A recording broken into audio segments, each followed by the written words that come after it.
El amigo mío me dice que en ese momento él sintió como si la espada de Damocles, aquella que nos ponían a leer, de Doom of Damocles, la espada de Damocles lo atravesó de lado a lado, se contuvo las lágrimas y cuando dejó a las nenas en la escuela le dijo a la mujer: hemos fracasado, tenemos que empezar de nuevo esto. La ideología nos comió, el capitalismo nos devastó, la corriente nos llevó y nos ha dado contra las rocas ya. Lo que queda de nosotros somos una especie de portavoces pasivos de la ideología. Nosotros no hemos enseñado valores, son puros antivalores. Entender eso para mí es crucial. Y yo le puedo decir a un papá: tu nene de cuarto o quinto grado que no sabe la diferencia entre una Adidas y un Nike, de momento llega a tu casa y te dice que los demás nenes tienen una Adidas y un Nike. Y siempre, como la ley de Murphy, el Adidas o el Nike que el nene va a coger es el de 150 pesos. Eso va a ser el más caro, ¿no? No le busques, que eso es casi una ley. Porque ya eso está programado para que sea así, eso no es algo tan libre. Y tu niño se ensaña en que son esos los que quiere o no va para la clase de educación física. ¿Cuál es la mejor manera de amar a esa persona? Salir corriendo a plaza y comprarle las Nike, porque mi hijo no es menos que nadie, mi hijo se merece lo mejor, para eso yo me he jodido en esta vida. Yo oigo esa frase. Y a ella le compraste las Nike, pero no le enseñaste que tal vez con las Converse que tenía y valorándolas, y valorando el valor de utilidad que tiene eso y no el valor de la marca, no le enseñaste a distinguir cómo esa ideología ya lo tenía atravesado. Porque la publicidad ya está tan avanzada que ya no es a los papás, es a los hijos. Antes te decía lo que le iba a comprar al hijo y ahora le dice al hijo lo que le va a exigir al papá. Eso es como la psicología al revés. De hecho, es algo como vergonzoso, porque también esos departamentos de publicidad están llenos de psicólogos. Es vergonzoso. Es una venta al capital de las cosas. Esto es un mundo donde ya si uno se sienta a hablar con un amigo un par de horas, uno es un pendejo, un bobo, que está perdiendo el tiempo, no está produciendo. Cuando en realidad es lo que construye verdaderamente la vida. La gente se dejan por mensaje de texto. Cuando envían el mensaje de texto y no hacen algo que escucha ahora, ghosting. ¿Qué? ¡Plup! Me desaparecí. No te expliqué, no te dije, me desaparecí. No me diste lo que quería, me llevaste a un restaurante italiano y yo quería ir a uno árabe. Me desaparecí. Las redes, el Facebook, toda esta situación de ego y más ego. Si tú me preguntas qué es la verdadera espiritualidad, pues el intento de trascender el egoísmo. Poder mirar un poquito cómo lo ve el otro. Siempre lo veo como lo veo yo, dando vuelta en círculo como un yoyo o como un hámster en un rodillo. Yo me imagino que el hámster pensará cuando está dando esas vueltas que no ha llegado porque tiene que moverse más rápido, tiene que dar más vueltas más rápido en el rodillo, como no tiene la capacidad de sustraerse, el mindfulness del que hablaba Marito, de mirarse allá en el rodillo y decir, estoy dando vuelta en círculo. Pero el hámster, el rodillo puede ser el desierto, porque para Moisés el rodillo fue el desierto. Dio vuelta 40 años por testarudo. Podía llegar en 21 días a la tierra prometida, pero era testarudo, no escuchaba. No hacía hermenéutica. No se completaba con el otro. ¿Te acuerdas de la ventana de Johari?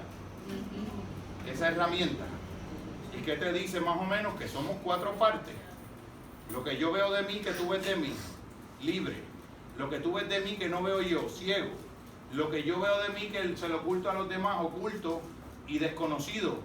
Lo que ni tú ni yo vemos de mí, que es por ir para abajo, el verdadero iceberg, el inconsciente. El freudiano, el junguiano y el frankliano también. Son muchos, no es uno solo. Es bien diverso esa subjetividad por ahí para adentro. ¿De qué estamos hablando? Si yo ese 25% de mi conocimiento de mí mismo depende de Hilda, depende de ti, Mirla, depende de Matildita, depende de Teresa, de Titiana, de mi gran maestro griego. Son el 25%, es la mejor parte de mí, que yo no me la puedo inventar de mí. Yo no sé cómo yo me veo. Yo digo, ay virgen, habrá gente que en un momento dado pensará que soy un cubano, que me traigo un loro. Me decía mi mamá que me había tragado un loro de niño. Debatiendo, ya me cansé de debatir, ahora es conversar y compartir. Pero debatiendo desde cuarto grado, ya me cansé de eso. Lo que quiero es compartir inquietudes. Se puede ser un católico auténtico y entender al otro, se puede ser un ateo y tener una espiritualidad, se puede ser pentecostal y saber que no siempre que se hable en lengua es lengua. Hay que distinguir ahí. Le pregunté en mi curso de diversidad a Pablo Navarro, Pablo, y entonces en la comunidad de fe, ¿cómo ellos distinguirán cuando se habla en lengua es lengua, la panglosia real, o cuando se habla en lengua mezclado con enanitos verdes? Me decía, las comunidades van creando sus mejores criterios de diferenciación, sus mejores criterios hermenéuticos. Y entonces, uno de ellos es los frutos. Yo hablo así, cosas enrevesadas, pero ¿cuál es el fruto? Unió a la gente, hizo que tú perdonaras a tu hermano. Los otros días vi algo yo en Facebook donde en una iglesia prominente de Nueva York llegaba un ministro nuevo y todo el mundo lo estaba esperando y había un vagabundo allí al frente pidiendo chavitos y cosas y tratando a la gente con cariño y todo el mundo como que de soslayo, y después ahí estaban anunciando que era para que pase nuestro ministro, era el que estaba allí. Y se fue quitando la indumentaria a medida que iba en su parapeto, a medida que iba llegando a la iglesia, y dice, bueno, yo creo que de verdad tenemos tanto que reflexionar que yo creo que yo no debo dar la homilía de hoy, vamos a vernos el domingo que viene, y todo el mundo llorando y avergonzado. Todo una careta, todo lo que parece ser en las cosas. Yo leí un artículo con la clase de Angie Vázquez donde decía que esto es un mundo tan superficial que con que a alguien tú lo encuentres atractivo ya le crees el 80% de lo que está diciendo, aunque sea pura basofia. Le compras el producto o el carro sencillamente porque lo encuentras atractivo, pero ¿qué es eso en verdad al final? Entonces se arruga y todo se cae al final. Los santos le da cáncer también. Si te resbalas te vas a escopotar como quieras. Pisa una cáscara de guineo y eres un santo, te rajaste la cabeza. La ley de física va a aplicar igual a ti. Pienso que parece una broma, pero es como que en serio. Yo creo que nos llenamos la boca de un montón de conceptos y en realidad, deep inside, no sabemos lo que es. No sabemos la diferencia entre una creencia y una experiencia. Estamos llenos de creencias, pero una experiencia. Oración. Repetir algo. Con una dimensión interior de encuentro y de diálogo. Repetir algo. Y como que la cosa no avanza. Pienso que por otro lado, tampoco esto es como una cuestión nefasta de que uno diga hay que abolir las religiones, no tiene que ver nada de eso, lo que hay es que aprender a vivírselas auténticamente. Es mucho más sencillo que eso. Yo lo vi en cómo se lo vivió mi mamá, cómo se lo vivió mi abuela. Todo lo logró desde una estampita del Sagrado Niño. Y para mí, ahí hay una experiencia de verdad, porque yo respeto esa singularidad del otro. Yo respeto la subjetividad de la búsqueda de alguien que tiene un segundo grado. Es tan sagrado y tan válido como la mía con mi diversidad y mis cosas. Que si pierdo la humildad, que si pierdo el contexto, que si pierdo el amor esencial, el conocimiento es pecado. Yo le digo a veces a la gente allí en la oficina, mira, esos papeles que tú ves ahí, que son los grados, eso es nada si yo soy nada. Si yo no me entrego aquí todos los días contigo con pasión, eso es papel de inodoro. Y no es que yo estoy menospreciando eso, porque es que bastante que hubo que sudarlo allá con Alicia, ¿verdad? Pero se sudó, tiene un valor relativo. Lo que pasa es que no constituye, no sustituye la experiencia del encuentro. Yo no estoy teorizando allí a nadie, ni como que estoy en una cosa que yo analizo al otro y que yo le hago su conceptuación. No, el otro es una persona. Y yo me encuentro con su llanto, yo me encuentro con su tristeza. Y soy un llorón también. Y me siento orgulloso y no creo que eso quiera decir que hago una contratransferencia. No, eso es legítimo. Yo lo estoy sintiendo. Eso es bien válido. Esas son cosas que los entrenamientos ortodoxos y los entrenamientos clásicos no lo van a poder entender, pero te da una perspectiva distinta. ¡Abuela! Analizando el tema de la charla, ¿verdad? La vida como proceso.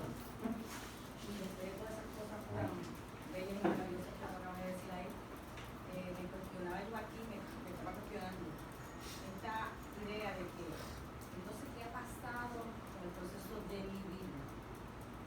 Yo lo he vivido invertidamente, lo invertí.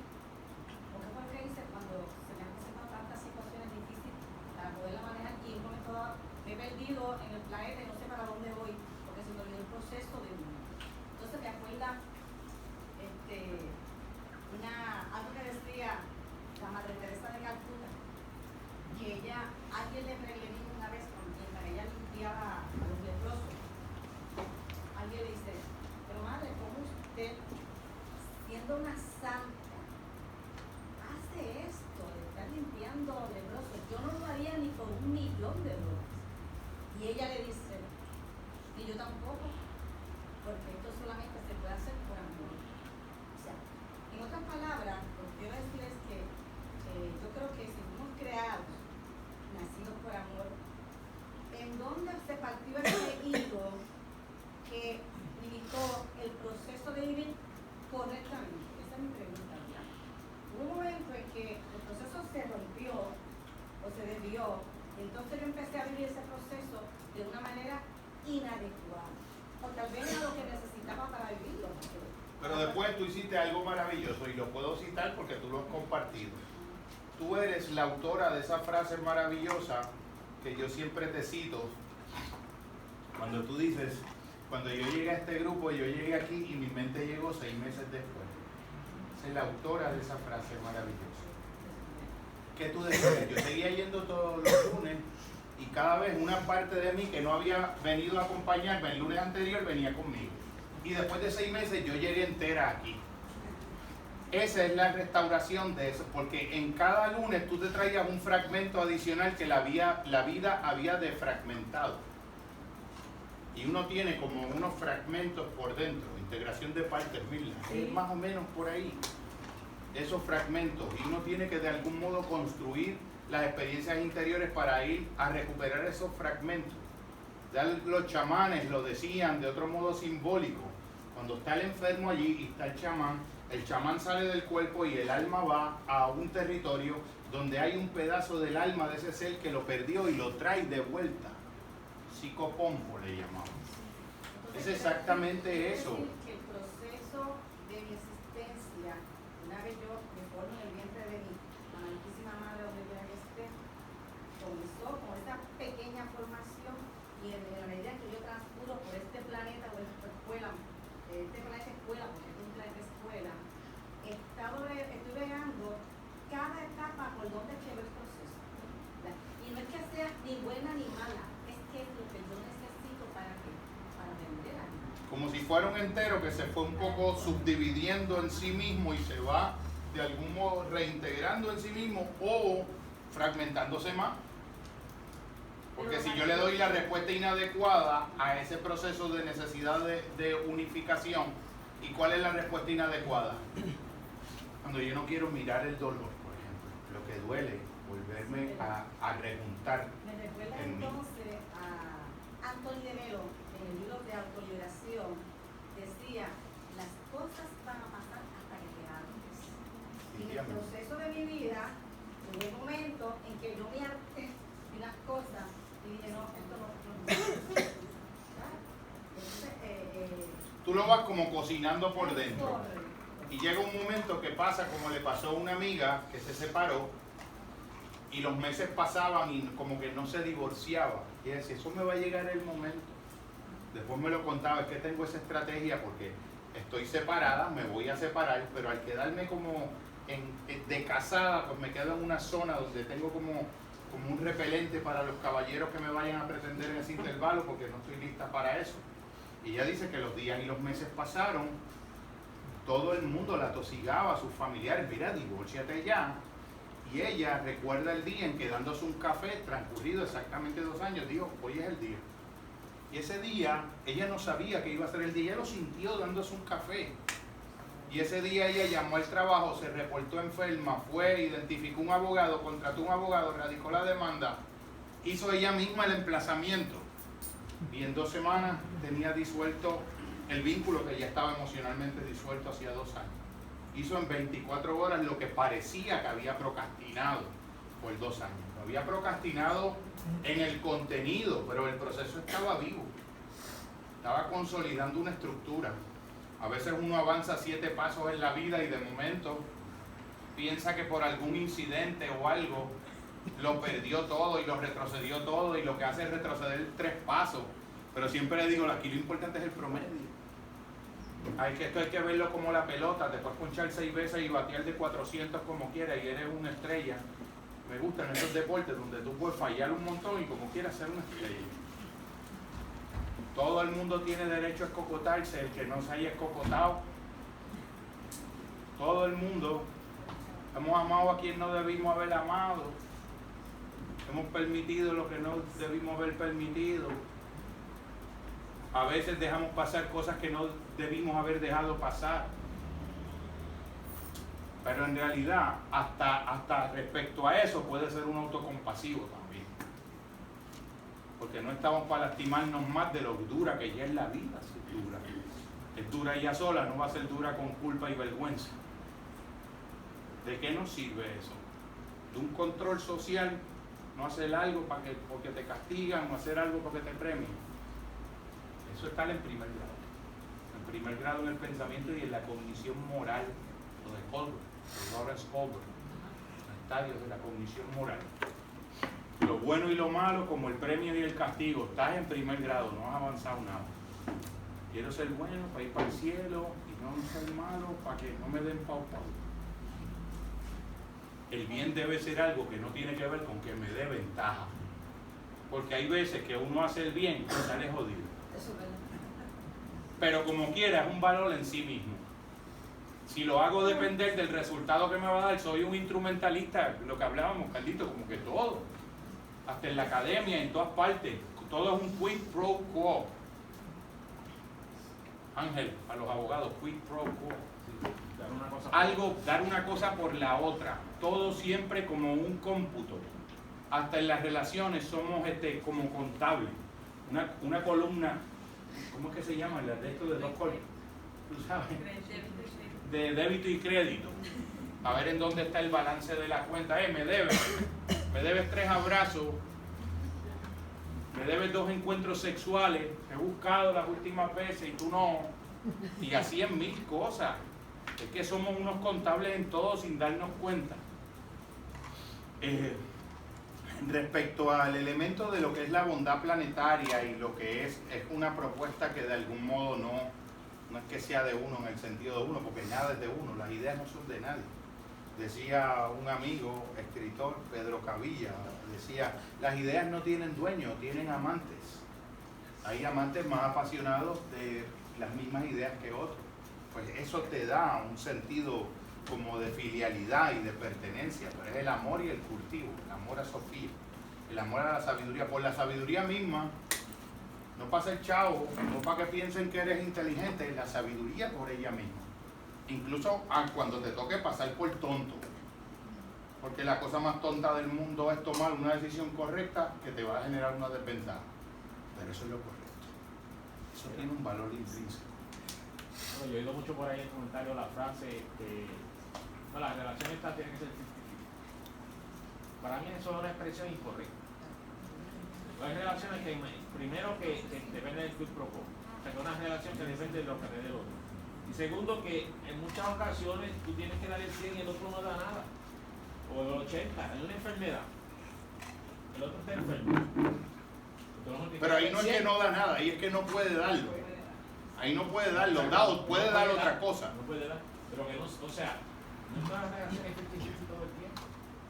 A veces 80-20, dependiendo de la No, porque lo que me circunstancia. preocuparía a mí en ese análisis matemático es y el otro 50, ¿por dónde va? Si yo doy 50 y cojo 50, yo me quedo con 50, ¿por dónde va ese otro 50? Y el 50 del otro. O sea que yo doy la mitad de mí mismo en mis vínculos. 50 es F. En cualquier curva, Carlito, 50 es F en cualquier curva de distribución estándar. Ya voy con F y aceptando el F del otro. Eric, tú querías compartir algo con lo del el asunto del elemento líquido y las reflexiones que más o menos hacemos. Bueno, el viaje que tú estás planteando, que es la espiritualidad, que no es otra cosa que estar en uno, reconocer esa gran energía interna que uno tiene, esa búsqueda donde podemos conectarnos con nuestro corazón y el entorno. Ese reconocernos que somos polvo de estrella, todos nosotros somos polvo de estrella, vivimos del Big Bang hace 14.000 millones de años. Cuando tú empiezas a entender eso que somos polvo de estrella, esa energía cuántica que revolotea en todos nosotros,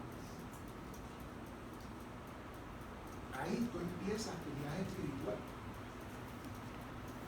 El viaje espiritual fundamentalmente es conocerse a sí mismo, reconocerse a sí mismo. Y en ese reconocerse a sí mismo tú reconoces a tu entorno, al otro. Lo ajeno deja de ser ajeno, se convierte en propio. Ser espiritual es un grave problema.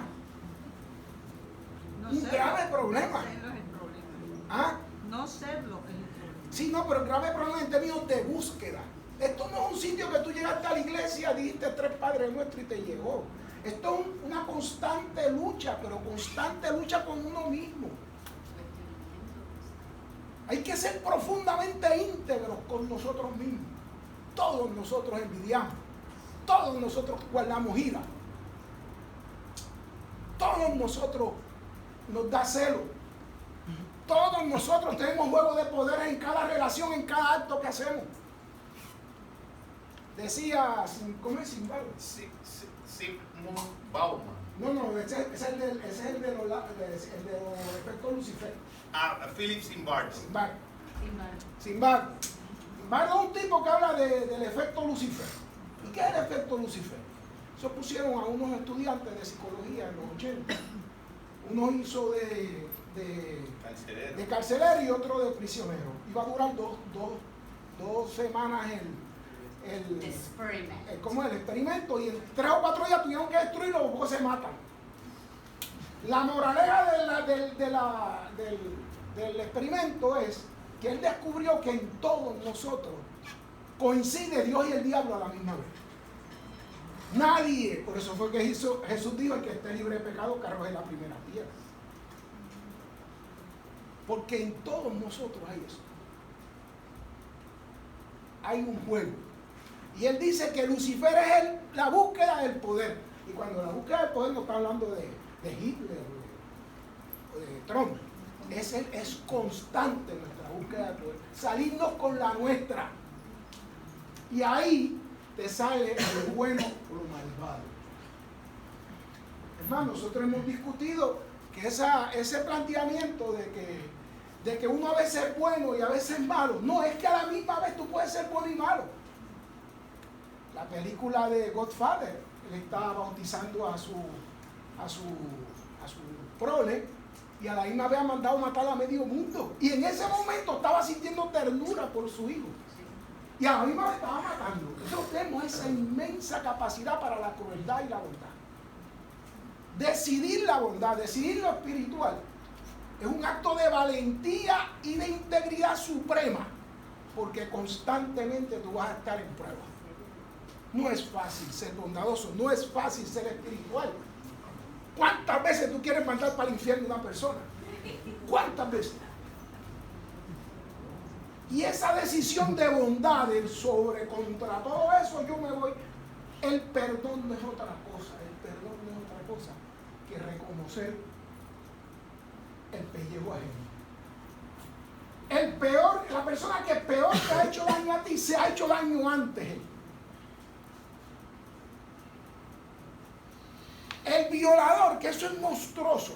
Y yo he tenido un par de relaciones con mujeres que han sido violadas, y yo sé lo que es. Lo víctima, que ella después se convierte en victimaria con todo lo que encuentra por ir para abajo. Ese que la violó, sea el papá. Yo conocí una que fue el papá. Cuando niña, cuando adolescente. Y hoy en día anda por ahí en el Gen Sex, que es el sexo químico, que están 3 días metiendo mano con química. Una chica preciosa, preciosa. Poeta, pintora. ¿Ah? Gen Sex, el sexo químico. Pues tú te metes un chorro de química. Tú te metes. Operacionaliza la variable. Por ejemplo, ahora mismo los químicos del mundo subterráneo te pueden hacer una pastilla, que hay Viagra, que hay 20.000 cosas, que hay la ¿cómo es que se llama? La Mexita. ¿Cómo se llama? Sí, todo eso está integrado en una pastilla. Y tú estás 3 días metiendo mano con esas pastillas. 3 días, casi no. Pues ella está metida en eso ahora mismo. Y esa muchacha fue violada por su papá, fue violada por cuando niña y fue adolescente, y ahora la siguen violando porque cada vez que tiene una relación no hay consentimiento, lo que hay es locura. Ser espiritual, estar consciente de uno mismo, no es tarea más. Nosotros le huimos a eso desde que nacemos. La grande crisis de la media edad no es otra que tú te pasas toda tu vida logrando lo que te dijeron tus padres o tu familia, que era tener tu casa, tener tu carro, y construirte toda tu vida para tener cosas, para llegar, para tener tal cosa. Y te das cuenta que cuando lo tienes un profundo vacío interno, porque olvidaste al niñito y la niña. Ser adulto no es otra cosa que aprender a seguir siendo un niño. Ver la vida con gratitud y con asombro. Qué hermoso cuando tú puedes ver esa vida así. Eso es lo espiritual, que él habla de transversal, que es ahí, que te trastoca. Completamente una actitud, es una decisión. Es un trabajo cotidiano de asombrarte por la vida, de sentir la vida. Ay del que no siente. La peor de las infelicidades humanas son aquellas de las personas que no sienten. Y esta es una sociedad de amores líquidos, donde el compromiso no existe, donde lo que hay es un juego constante, porque desnudan los cuerpos pero no tienen la capacidad de desnudar el alma, porque el alma lo que tienen adentro es un corazón de púa, que perdieron la sensibilidad. Esta es una sociedad que tiene un culto desmedido al futbolista. El futbolista no es el de la pierna, el otro, el que da puño. Al competidor. El único grave error de las feministas, para mí, el único grave error, porque es sumamente importante que sigan su lucha de feminismo, es que en la búsqueda de sus derechos olvidaron lo más importante, que es la feminidad, que es la sensibilidad, que es el alma. En vez de enseñarnos a los hombres a sentir, ellas optaron por no sentir. ¿Por qué? Porque eso, para el que no lo sabe, eso lo impuso las tabaqueras norteamericanas al principio del siglo XX, que las mujeres no fumaban Y se buscaron a un sobrino de Freud, que era un cachanchán. Bueno, tú me señalas a mí. Ahora porque es psicólogo. Y se buscan al tipo, y el tipo coge a esa muchacha, cogen unas mujeres preciosas, como en el 1920, y las llevan a una pasarela en la marcha de Pascua de Estados Unidos, ahora en Macy. Pues allí las pusieron un grupo, sacaron debajo de la falda una cajetilla de cigarrillos, se ponen a fumar, que eso es un escándalo. Y cuando viene la prensa y le pregunta, todas dijeron, yo estoy incendiando la antorcha de mi libertad. Y hicieron un Q. Ese feminismo individualista, que es el que se da en esta condenada sociedad, es imposible ser feliz desde el egoísmo. Es imposible hacer el autoconocimiento, es imposible ser espiritual desde el egoísmo, desde este culto al individuo. Porque es la conexión esto que nosotros estamos, que yo siento esa energía de ustedes. ¡Guau! Casi me hacen echar pelo. Casi me hacen echar pelo. Por este colorado. Eso es ese elemento. Entonces las mujeres optaron por insensibilizarse. Y en vez de enseñarme a mí a llorar, y en vez de enseñarme a mí a sentir, eso es más hermoso.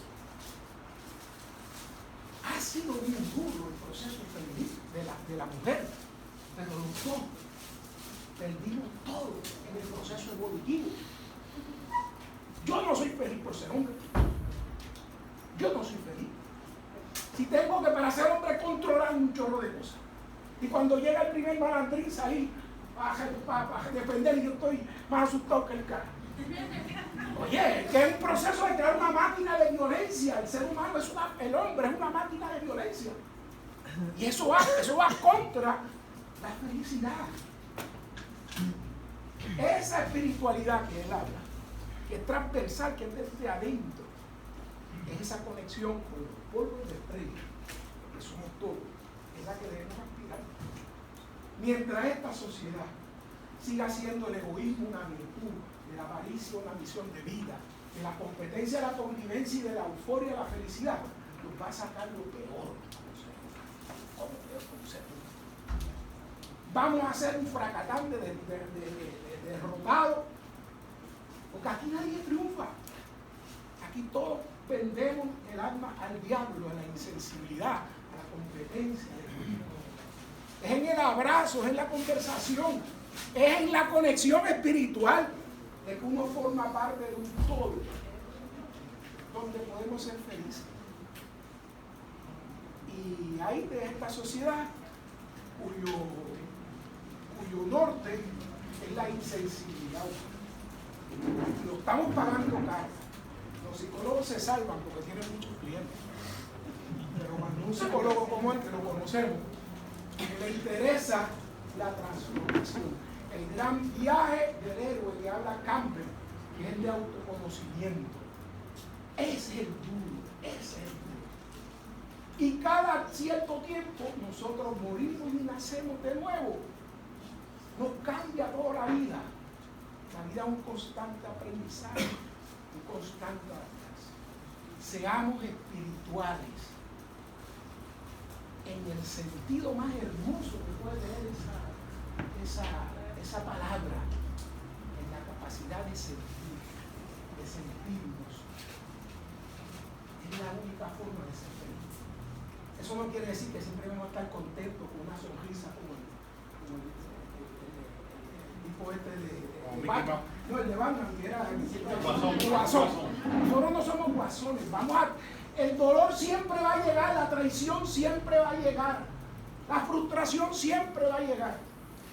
Pero desde la asombro y la gratitud de la vida, desde la conexión de la vida, vamos a poder sortear estos grandes vendavales que resultan aprender a vivir. Eric, un tema que te gusta a ti sobre el efecto de la evolución y cuán... O sea, nosotros, basados en la evolución, todavía tenemos mucho de lo animal de los simios, si quiere. Creo que no.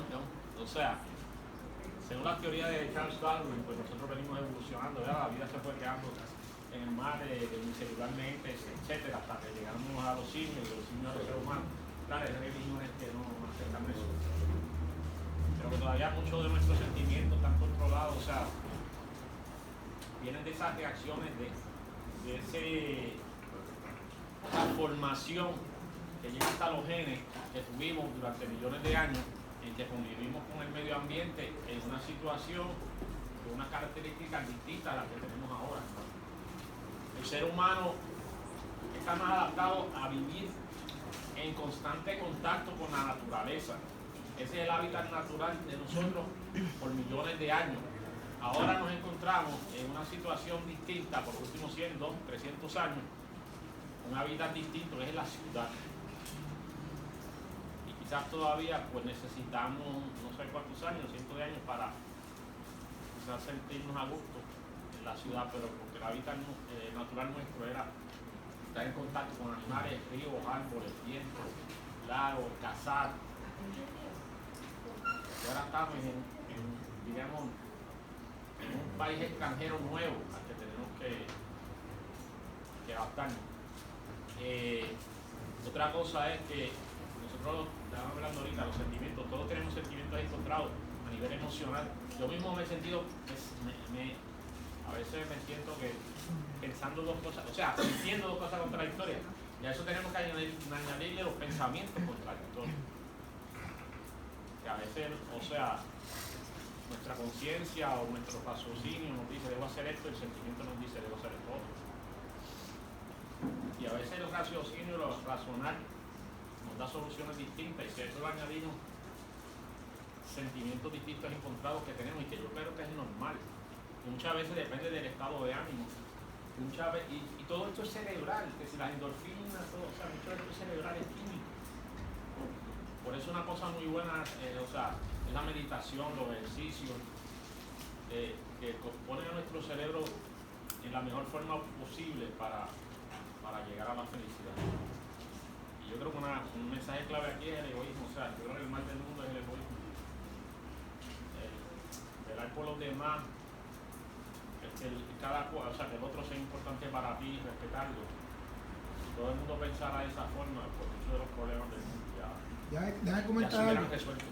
No seamos egoístas por egoísmo, porque es bueno ser egoísta en el sentido de cuando tú haces el bien, tú eres feliz. En el mismo lugar en el cerebro que se activa cuando tú tienes hambre, se activa cuando tú haces el bien. La bondad, la espiritualidad es una necesidad biológica. Lo que pasa es que esta sociedad va contra eso porque es hedonista. Lo que quiere es todo resolverlo. El sexo, el fast food. Es como decir, como que ser bueno es el mejor negocio del mundo. Sí, sí. Lo que decía Facundo. Sí. Si los malos supieran el buen negocio que es ser bueno, sería bueno que fuera por negocio. Y también tenemos que estar conscientes que nosotros el dinero, las grandes empresas, quizás los gobiernos poderosos tratan de controlarnos a todos los niveles por los anuncios y todo. Nosotros somos una ficha sujeto al control de ellos y ellos tratan de controlarla. Compañías de comida, de cerveza, de todo, por el dinero, el lucro. El lucro, o sea, controla y hace que se trate de manipular al pueblo y tenemos que estar conscientes de eso.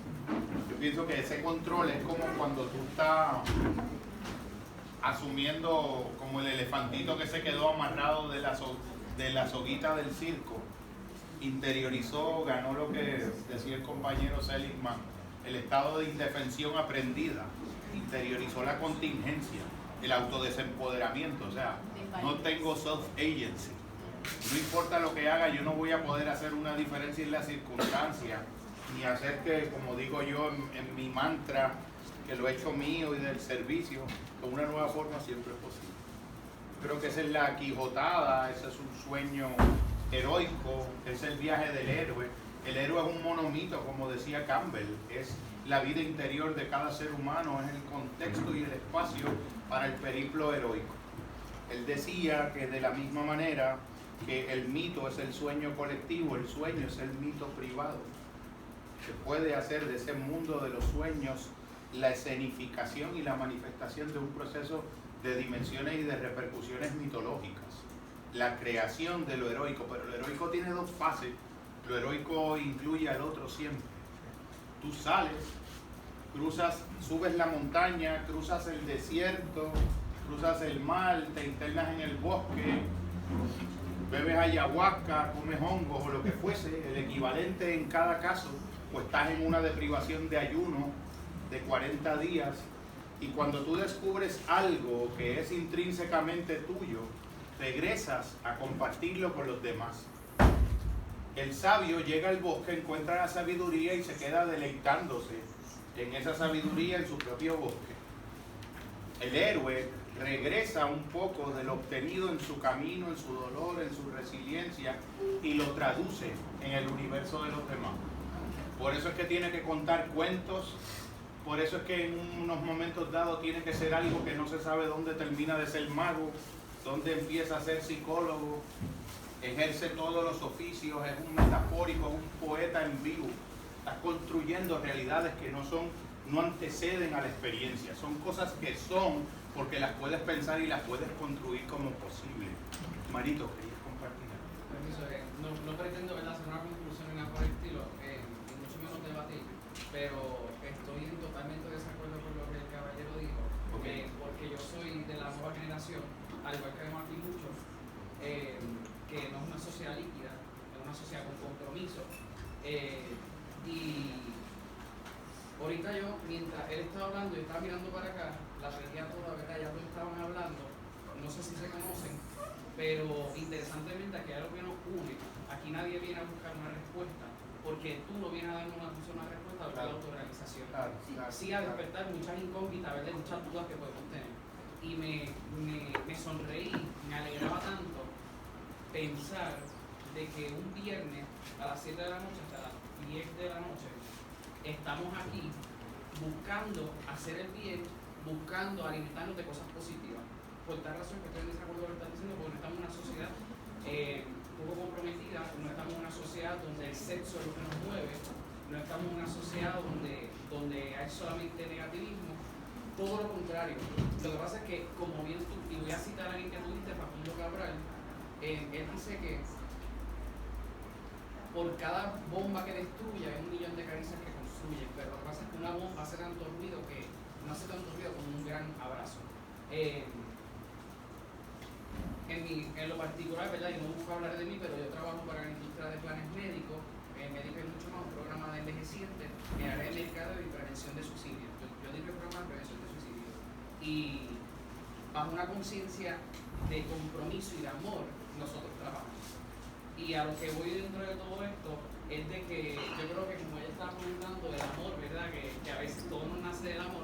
Yo creo que la cultura, como tú mismo dices, que nos encajonan, pues hemos aprendido a segmentar el amor. El amor de pareja es el amor, ¿verdad?, que es fiel, el amor que es comprometido, pero el amor que también pregunta, el amor que si hay un desacuerdo, la otra persona tiene que estar de acuerdo. El amor de madre es el controlador, el amor sobreprotector.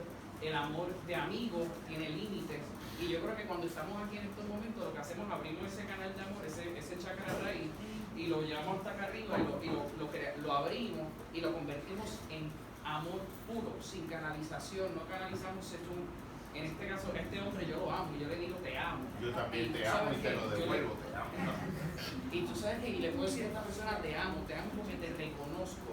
En el budismo, en el sánscrito, de hecho, Om Namah Shivaya significa honro la divinidad que hay en ti. Y dentro de todo, yo creo que aquí todos estamos en la misma frecuencia, y más allá de pensar de que estamos en una sociedad negativa, una sociedad donde a lo mejor hay un capitalismo que todos estamos sumergidos, yo también, todos estamos sumergidos, los más yogis también están metidos en eso, ¿verdad? Con un modelo económico, pero estamos todos en la misma frecuencia. Y aquí todos estamos vibrando a una misma frecuencia, una frecuencia de entendimiento, una frecuencia donde estamos buscando iluminarnos, una frecuencia donde nos estamos buscando que cuando ahora salgamos para allá afuera, con cada persona que nos encontramos, podamos decirle, tú sabes que hay un propósito mucho más allá de la vida de lo que estamos buscando. Aquí hay un propósito donde lo que buscamos es elevarnos vibracionalmente. Así que más allá de una sociedad líquida, estamos en una sociedad sólida que se está regenerando sobre una base de amor, sobre una base de entendimiento, donde ahora mismo los parámetros, ¿verdad?, de políticos, individualistas, se ha convertido en una conciencia colectiva. Y esa conciencia colectiva, cuando vemos un pajarito muchos pajaritos allá arriba que van en triángulo y el de al frente se va para atrás para que siga el de al frente porque el de al frente se está cansando. Y seguimos en esa vuelta. Aquí estamos todos en la misma frecuencia. Estamos buscando estar en triángulo hacia un camino que es el horizonte, que es hacia el frente, que es eso que vemos allá al frente, Jesucristo, la conciencia crística, que es cuando se abre el corazón y decimos, all it's about the love. ¿Okay? Porque cada vez que nos levantamos, cada vez que comemos, ya no es por una cuestión biológica, es porque nos amamos y porque sabemos que nuestro cuerpo necesita unos nutrientes. ¿Okay? Así que, como te digo, no busco dar una conclusión, pero me busco también, yo vine para buscar una energía positiva, una energía de entusiasmo, una energía donde yo diga, wow, we can be more, nosotros podemos ser más. Porque esa diferencia tú la estás haciendo en el mundo, ya, porque tú eres excepcional también. Ahora, mira lo que me pasa a mí, Marito. Porque esas cosas están pasando. Porque es que todo está pasando a la vez. Nosotros somos testimonios de que ante esta crisis, que yo quisiera, por favor, seguro que sí. yo conozco a Eric, reconozco el trabajo de Eric, me identifiqué con muchas de las cosas que Eric planteó de una manera y de otra, y estoy también de acuerdo contigo. Mira como yo lo voy a integrar en este momento. Y lo que dijo Juan, estaba loca por hablar hace rato, y como yo sufro el cotorreo también, me tengo que aguantar, pero ya no pude más. No, aquí hay foro para eso, por favor. No estás sola. Es una cosa horrible.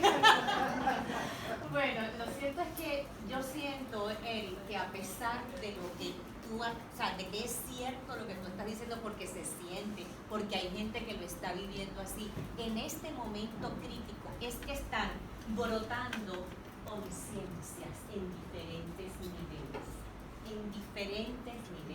porque es en la crisis donde surge otro pensamiento y conciencia en el buen sentido, como lo dice Enrique Olvera, conciencia, o sea, no desde la ciencia que nos separó y nos dijo, racionaliza, piensa primero, lo después no importa, solo piensa, nada más.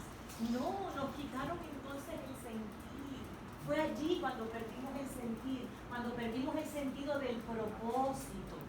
Ese feminismo lo detesto, me choca, nos ha hecho mucho mal a muchas mujeres, pero habemos otras que también estamos bien conscientes de eso, de que, como decía Jung, somos ánima y ánimos.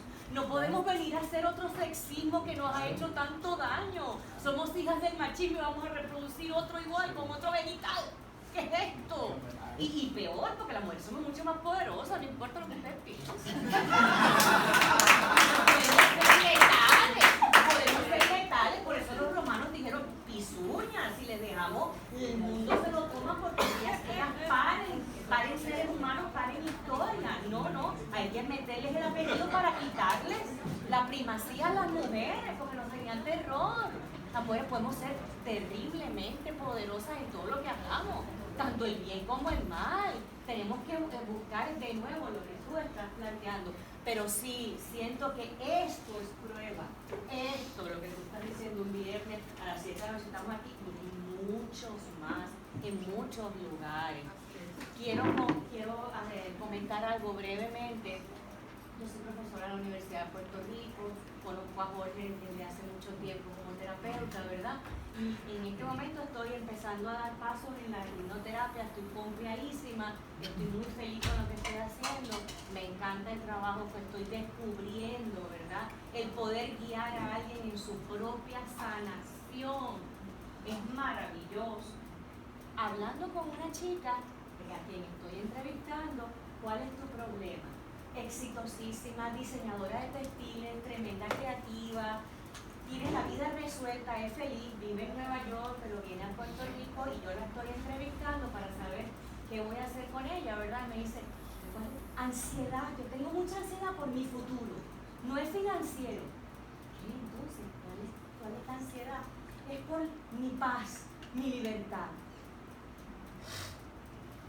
Le hago todo su proceso y al final, mientras estoy trabajando con ella, en su trance, todo esto, le estoy diciendo, respira la paz, respira la libertad y siéntela, porque la paz y la libertad no se piensan, se sienten y se respiran. Al final esa muchacha salió liberada, completamente liberada.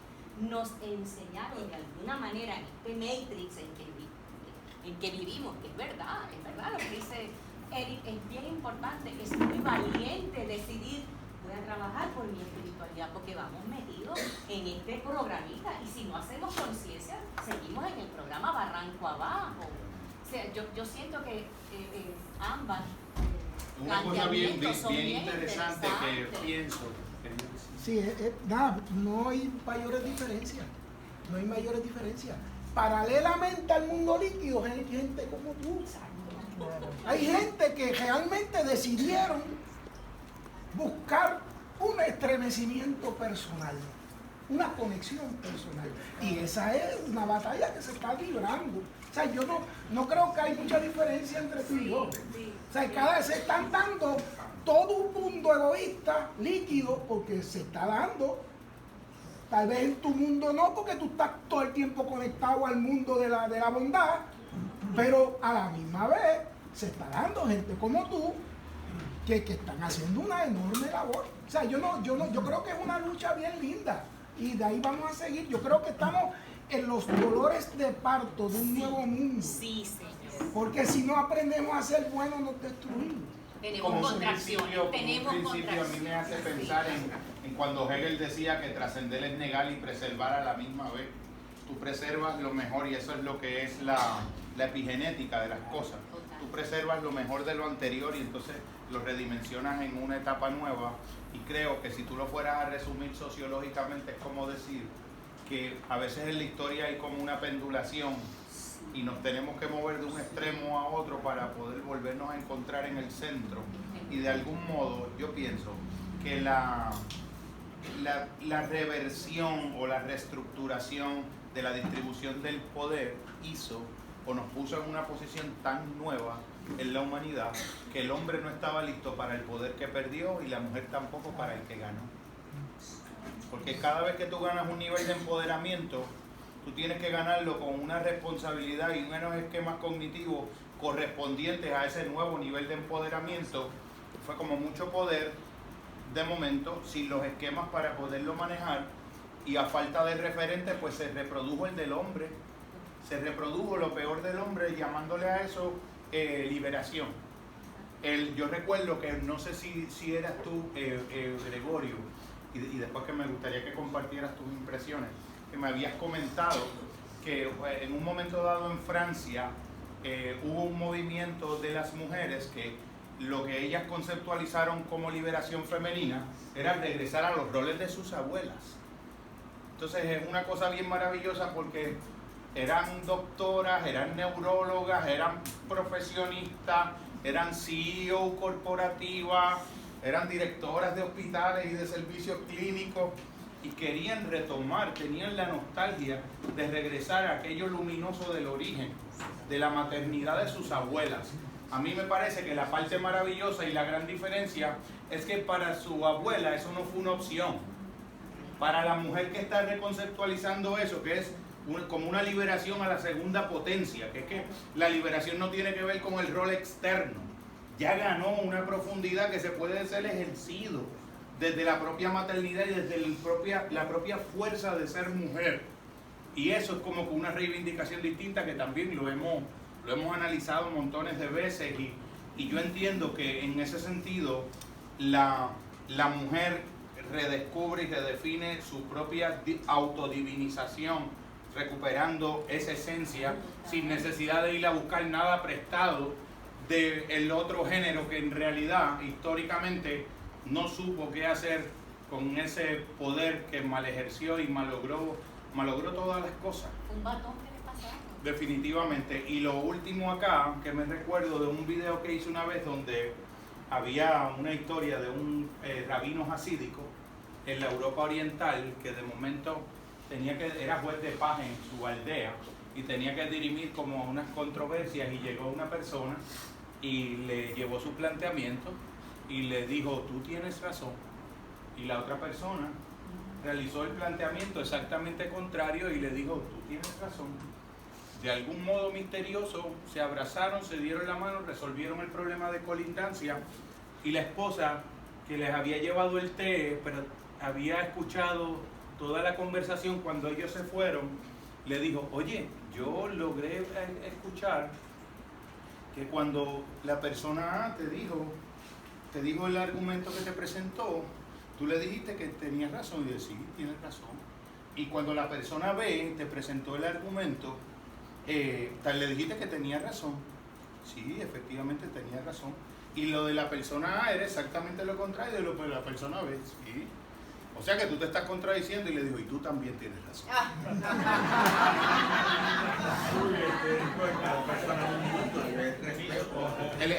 Dame un momentito que quería, compañero. La lista esta, me falta un papel de los listados de las personas.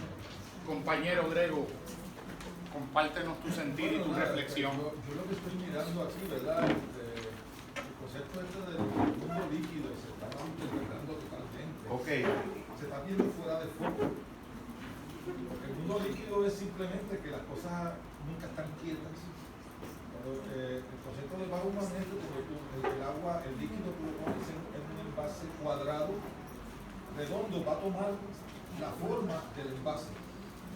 Nunca está quieto. Hoy mismo lo vemos, por ejemplo, en Puerto Rico y también más en Puerto Rico en este caso, como yo he viajado, pues cuando vengo me encuentro que a veces donde hay una luz, un semáforo, siempre veo un edificio, de momento veo que pasó una semana y lo que hay ahora es un garaje, o es un parking, o es, no